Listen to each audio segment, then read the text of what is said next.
ruin everything. He had taken the drinking to the bar, and she had followed him, trying to put him in a better mood. After a couple of shots, he had finally eased up on her, and they had talked normally again. It wasn't until they made it to the car that the fighting began. Now, Tuck was accusing her of flirting with some guy she didn't even remember talking to. As always, they were avoiding what was really bothering them. They kept fighting as he turned onto Wisconsin Avenue, the car swerving on the road. "I can't believe you," he said. "But I guess you don't love me anymore. If you loved me, you wouldn't cheat on me." Mindy scoffed. Cheat on you? Where is this coming from? "Oh, come on! How stupid do you think I am?" Tuck yelled, tapping a finger on his temple. "I know you. You've been acting so strange lately. And the other day you wouldn't let me look at your phone. You don't think I noticed the signs, huh? But this is so typically you. Please keep your eyes on the road, Tuck!" Mindy yelled as a truck came rushing toward them, blaring its horn, blinking its headlights. Tuck pulled the wheel and turned away from it just in time. Mindy clasped her chest and breathed heavily as the truck blasted by them. "There it is again," he said, looking at her angrily. "You thought I'd hit that truck, didn't you? You don't trust me." That was the worst thing in Tuck's eyes, when Mindy didn't trust him to protect her. He always pulled that card when he was drunk.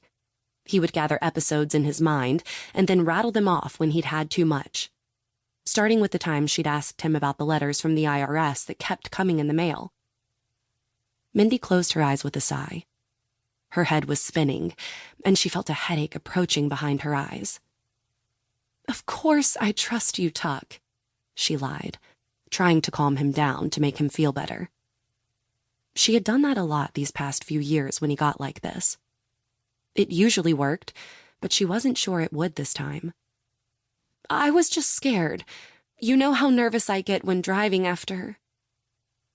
Mindy trailed off when thinking about her best friend, Amy. She had been in a car crash when they were still in high school, and a car slammed head-on into hers. She had been killed on the spot. Mindy looked out the front as a set of headlights hit them and almost blinded her. "That car is coming toward us really fast," she said, her voice trembling. Tuck turned to look and saw the car rushing toward them, swerving from side to side. "Oh, Tuck said, turning the wheel abruptly as the car whooshed by them. "Wow!"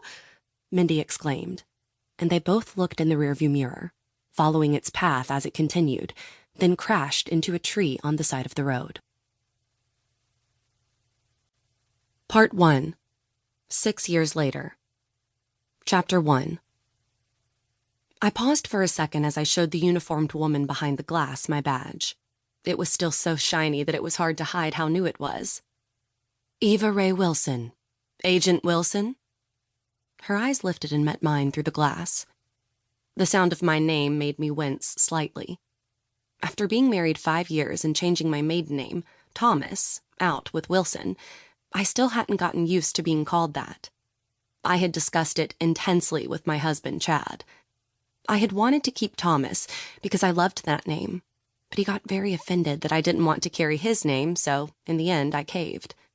I just liked the sound of Agent Thomas better than Agent Wilson. Don't ask me why. I guess I wasn't prepared for losing my identity like that. In my mind, I was still Eva Rae Thomas, as I had been my entire life. "I don't think I've met you before. You new?" I nodded, blushing slightly. "Yes, got with the Bureau just recently." She gave me an annoyed look, then lifted her eyebrows. "And you're here to see Frank Woods?" "Yes, I've filled out all the paperwork." "Okay, looking fine," she said, looking at the papers I had handed her when arriving.